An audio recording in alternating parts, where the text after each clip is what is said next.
ከዚህ በኋላ በመንገድ ይላል አትጠረጥ፣ እገላለሁ። እሺ ኧረ ተይ አትግደዩ፣ መግደል መጥፎ ነው።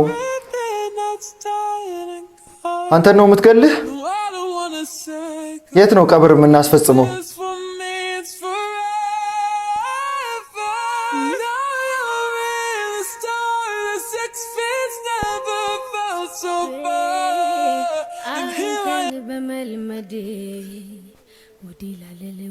አላየሁክም ነው ባላይ ከመርጣለሁ። እጹባን እንተዋወቃለን እኮ ቢያንስ አንዴ ላስረዳሽ።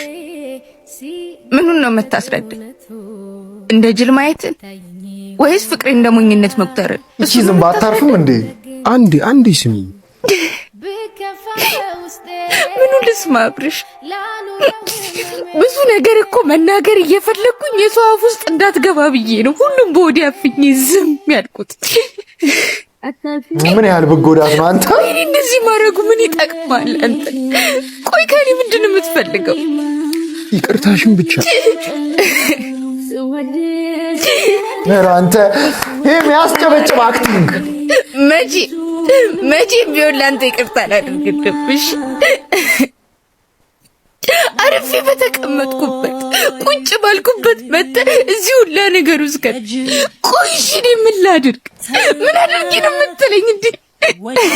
ልቀቀኝ። ሲጀመር እኔ ነኝ እንችሏል ልቤን የትም ማዝረክረክ። ከዚህ በኋላ በመንገድ ይላል አትጠረጥ፣ እገላለሁ። እሺ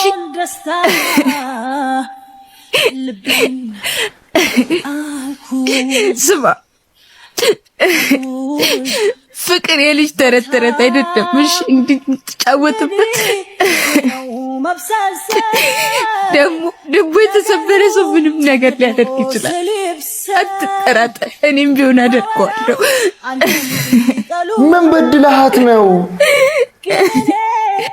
እኔ ቲክቶክ ላይ ማለት ነው ስንት ድራማ እስከዛሬ ድረስ አይቼ አውቃለሁ። በዚህ ደረጃ ማለት ነው በጣም ጸድት ያለ አክቲንግ ያለበት ድራማ አይቻልም። ጀምር ይቺ ልጅ በቲክቶክ ሌቭል አይደለም ሁላ ድራማ መስራት ያለበት። ፕሮዲውሰሮች የት ናችሁ ያላችሁት? በቃ አሁን ለዚህ ልጅ እኮ ጸድ ሮል ነው መስጠት ያለባችሁ። ያረዳ ልጆች እንዲ አንተ ምን አይነት አክቲንግ ነው? በቃ አጨብጭባለሁ። ለዚህ ፊልም እኮ እንደዚህ ብትሰሩ እኔ ተመስጬ ነው ማየው።